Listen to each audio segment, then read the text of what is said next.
So there's been a new development in my life recently, and that is that I've quit my job and decided to go full-time on YouTube. Yes, it is a bit of a risk, but my videos are doing pretty decently lately, so really, what could go wrong? Oh yeah. Fiddlesticks. So as thanks to all you gorgeous lads and ladies that have been watching and helping the channel become what it is today, I've decided to give you something back. And that something is lessons I'm going to share with you that I've learned over the last 12 years from doing a variety of jobs in which I despised, in hopes I can help you avoid some of the things that I didn't over those years. Now this isn't going to apply to everyone. If you're in a job that you like and are happy with your job, then feel free to go watch something else. It's okay. I don't mind losing the 3 viewers. Oh, jobs are awful. I'm also doing an air commission giveaway at the end of this, so stick around if you're interested in that. Let's kick things off.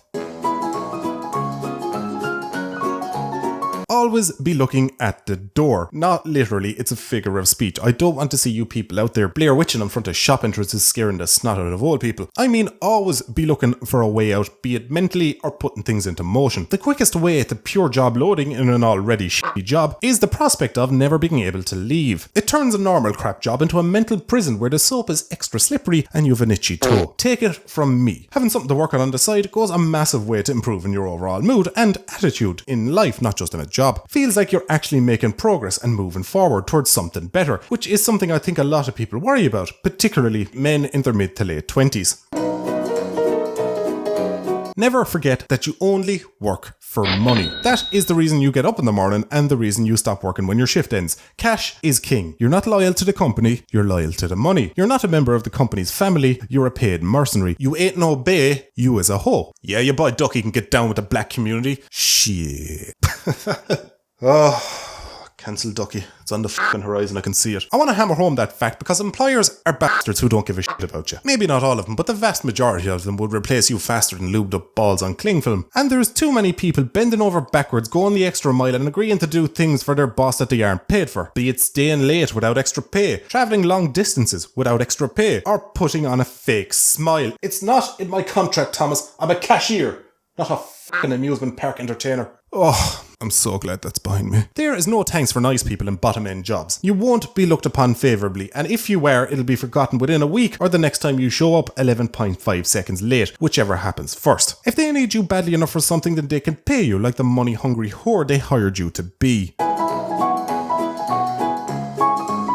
This kind of feeds into the last one. Know your rights. Employers have a tendency to ignore the law and bend the rules to exploit you for their own gain whenever they can. This can go from how much notice they need to give you before they change your shift at 24 hours minimum if you're in Ireland, for example, to how long your lunch should be. Again, in Ireland that's 30 minutes minimum for a 6.5 hour shift, unless of course you're working in shop, in which case the minimum is 1 hour. And I bet there's a few Irish shop workers watching this and just realised their boss has it wrong too. Employment laws are rules, not rough guidelines. Rules every employee should know. Don't rely on companies to have ensured that they're compliant. They rarely are. 3 different places I've worked at in the past had the lunches wrong when I started. 2, I pointed out to them, and the 3rd got nabbed by an inspector when they were spot checked and they were landed with a nasty fine. And these weren't even small businesses. One was Extravision, which at the time was a 150 store strong Irish offshoot of Blockbuster Video, and another was Euro 50 store owned by Poundland in the UK. These are companies that really should have known better. But the scary reality is most of these companies are winging it so hard f***ing Icarus is laughing at them.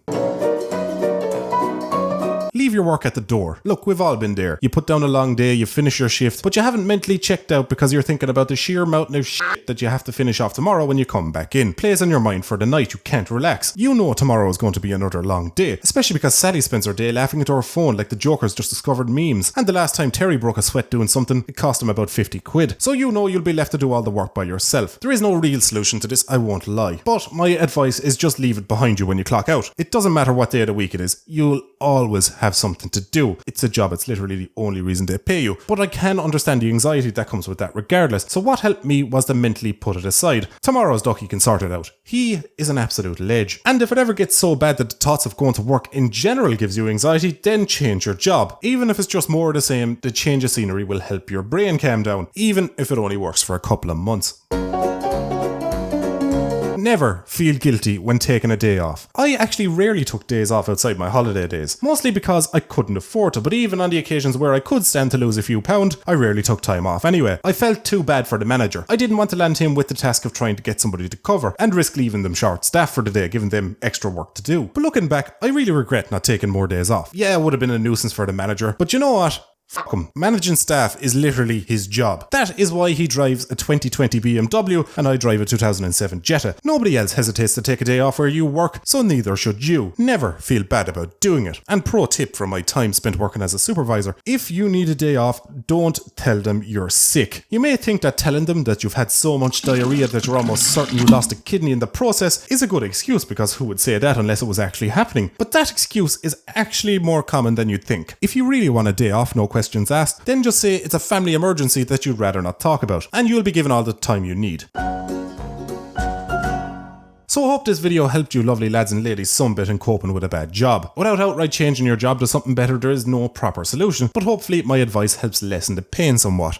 Anyway, it's giveaway time. So as you know, I have two artists that are my go-to for commissions on videos. That is Rokata for character art, meaning virtually every character model you see on the channel, and Skumpkin, the sole reason why my thumbnails are looking so goddamn fuckable lately. Well, in an effort to give them a bit more well-deserved exposure, and in an attempt to give you guys something back, I've covered one commission from each of them to be given away to two winners. All you gotta do to enter is follow the link in the description to either Rokata or Skumpkin's Twitter, whoever's artist commission you'd prefer to win. Yes, you can enter both, I'm not your dad. All you gotta do when you get to their Twitter is give them a follow and comment something on their giveaway tweet, and they'll pick the winners at the end of the week. Winners can choose what they want done by the artist, be it a custom character, custom posters, custom design for a t-shirt, custom social media banners, whatever. I can't name everything, but you get the gist. So best of luck, thanks for watching, and I will catch you lads and ladies in the next one.